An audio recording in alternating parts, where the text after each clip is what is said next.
The recording studio fell silent. Engineers froze at the mixing console. Session musicians stopped mid-conversation. Everyone in Capitol Studios that afternoon in 1991 understood they were about to witness something unprecedented. Something impossible.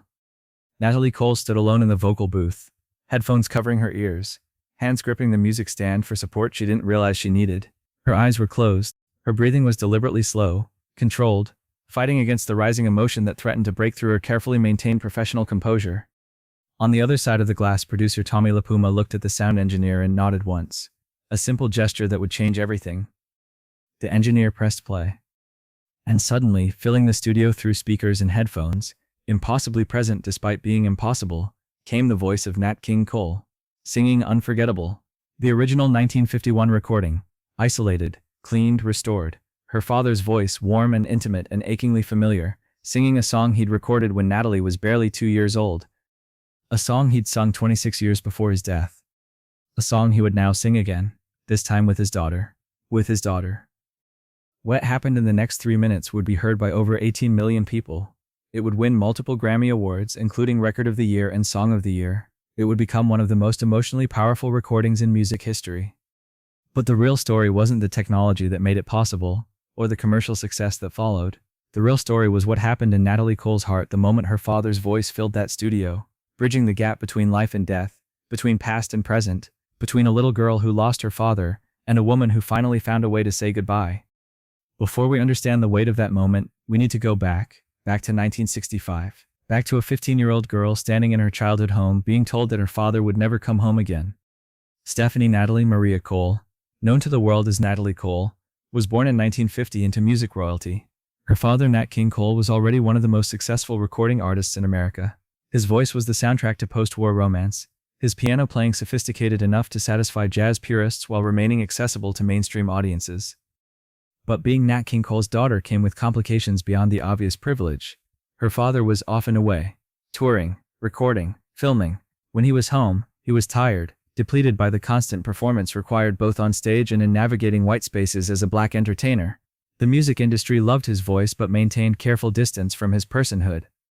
Still, there were moments. Nat teaching young Natalie piano basics in their Hancock Park living room, her small fingers trying to mirror his elegant technique, him humming harmonies while she attempted melodies. The music was the language they shared when regular conversation felt inadequate. "You have a good ear, sweetheart," he told her once, his voice carrying that particular warmth he saved for family. "Better than good. You could really do something with that."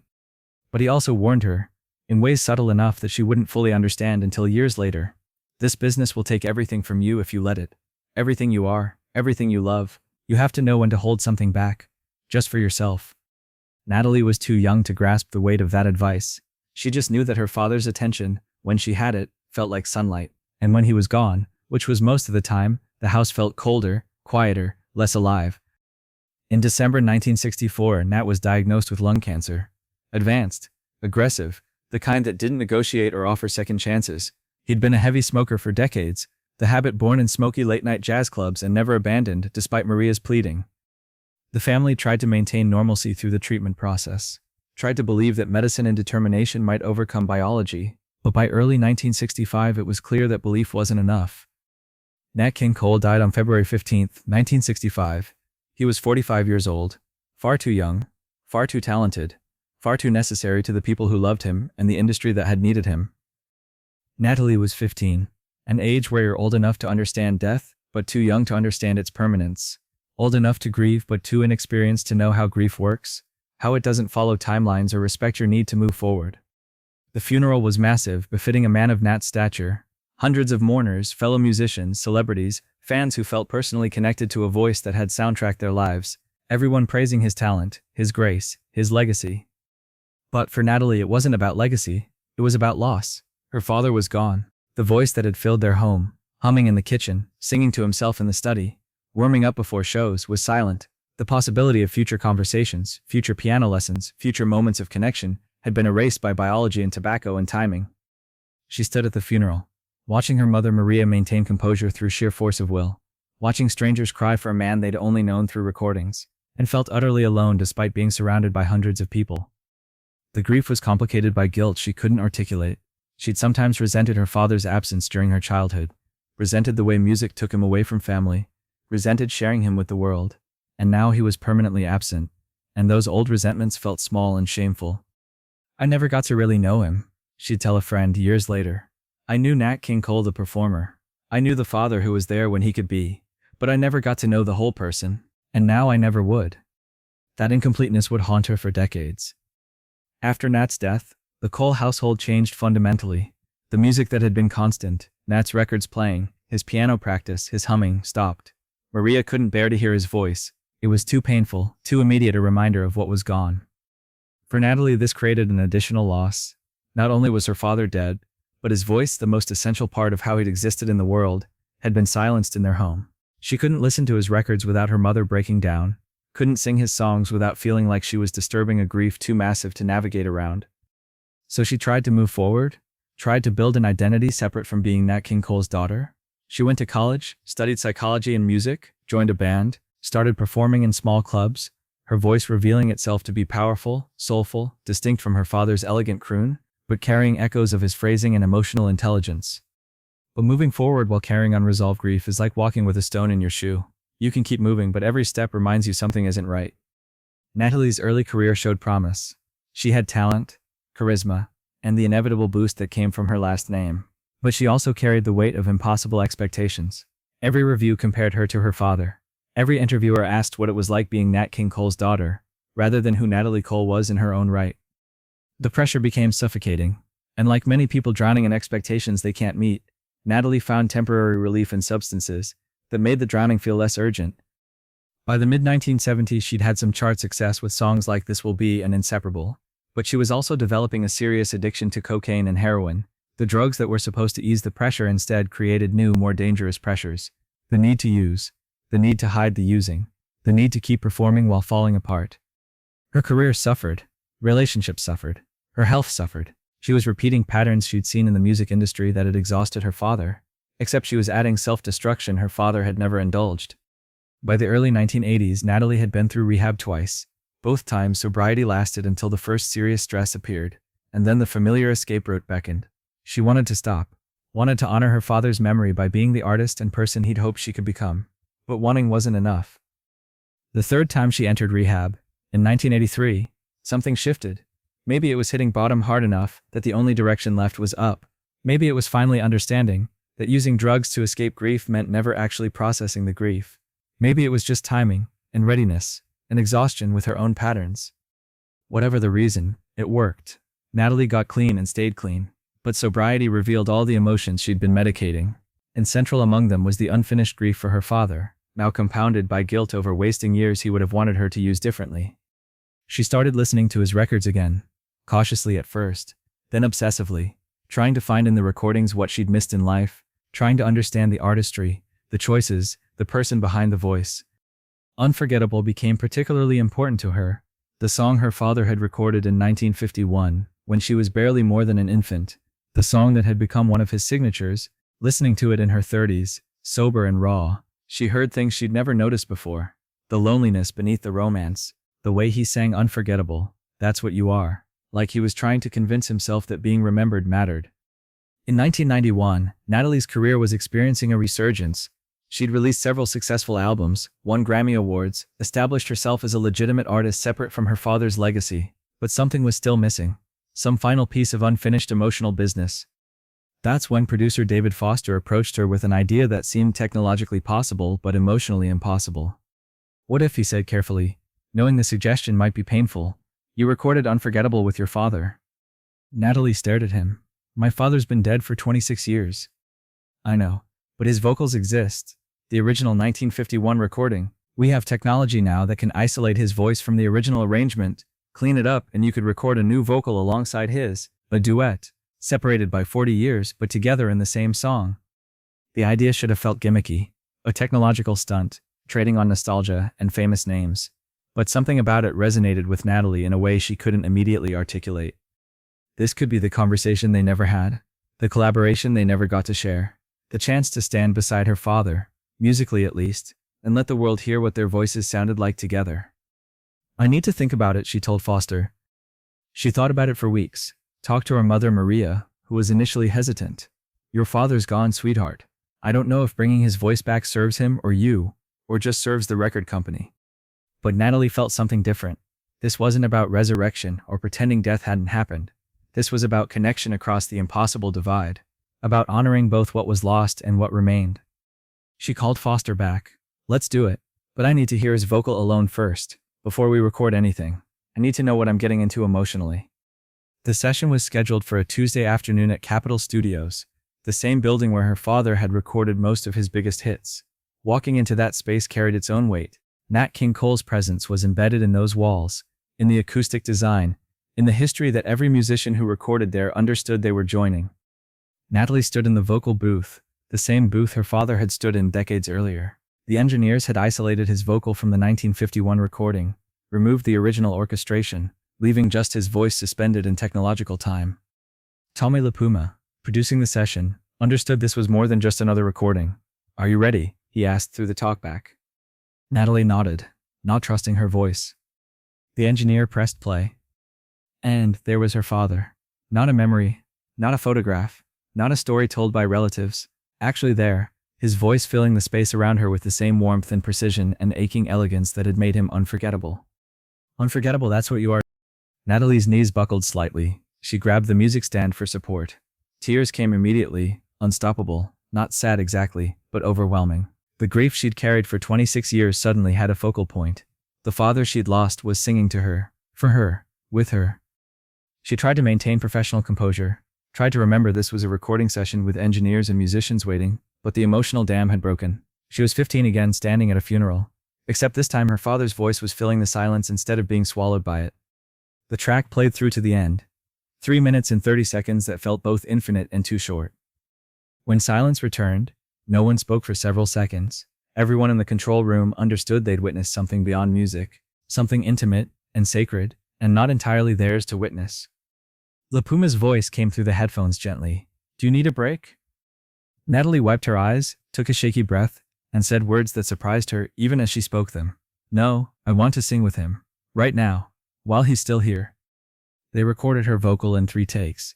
Not because the first 2 weren't good enough technically, but because Natalie needed to inhabit different emotional spaces with each pass. The first take was tears and raw grief. The second was gratitude and awe. The third was where she found balance, honoring the emotion while serving the music. When she sang "Unforgettable, That's What You Are" in response to her father's identical line, it wasn't just harmony. It was conversation. It was acknowledgement. It was a daughter telling her father that yes, he was unforgettable. That 26 years of absence hadn't diminished what he'd meant. That she'd finally found a way to say the things she'd never gotten to say when he was alive. The arrangement LaPuma created around their duet vocals was lush but respectful. A full orchestra, modern production techniques, but never overwhelming the central miracle. 2 voices separated by decades singing together as if time had folded in on itself. When they finished the session, Natalie sat in the control room, listening to the final mix. Her father's voice, her voice, woven together in ways that felt both impossible and inevitable. "He would have loved this," Maria said quietly. She'd come to the studio for the final playback, needing to hear what her husband and daughter had created across the barrier of death. The song was released as a single in June 1991. The response was immediate and overwhelming. Radio programmers reported listeners calling in crying, requesting it again immediately. The music video, which used archival footage of Nat performing intercut with Natalie's recording session, became MTV's most requested video despite being decidedly non-contemporary in style. But the real moment came at the 1992 Grammy Awards. Natalie was scheduled to perform Unforgettable live, with her father's vocal piped through the sound system. The performance was risky. Live television, massive audience, and the emotional weight of performing a duet with a ghost. She stood on the Grammy stage in an elegant gown, a microphone in her hand, her father's voice about to fill Radio City Music Hall. Behind her, a massive screen showed archival footage of Nat performing the song in the 1950s. The track began. Nat's voice emerged from the speakers, and something extraordinary happened. 18,000 people in the audience fell completely silent. Not polite silence, reverent silence. The kind of silence that happens when a room full of people collectively understands they're experiencing something larger than entertainment. When Natalie began singing, her voice blending with her father's across 40 years, and the absolute divide of death, people started crying. Not just a few. Hundreds. Celebrities sitting in the front rows, hardened music industry executives, television crews trying to maintain professional objectivity, everyone. Because this wasn't just a performance.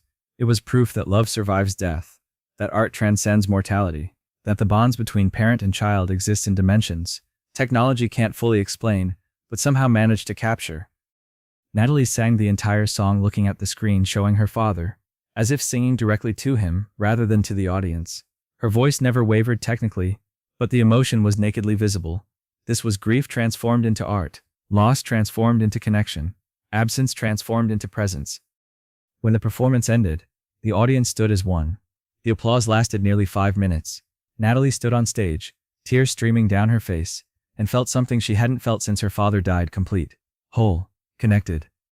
The song won Record of the Year, Song of the Year, and Best Traditional Pop Vocal Performance at that Grammy ceremony. But the awards were footnotes to the real victory.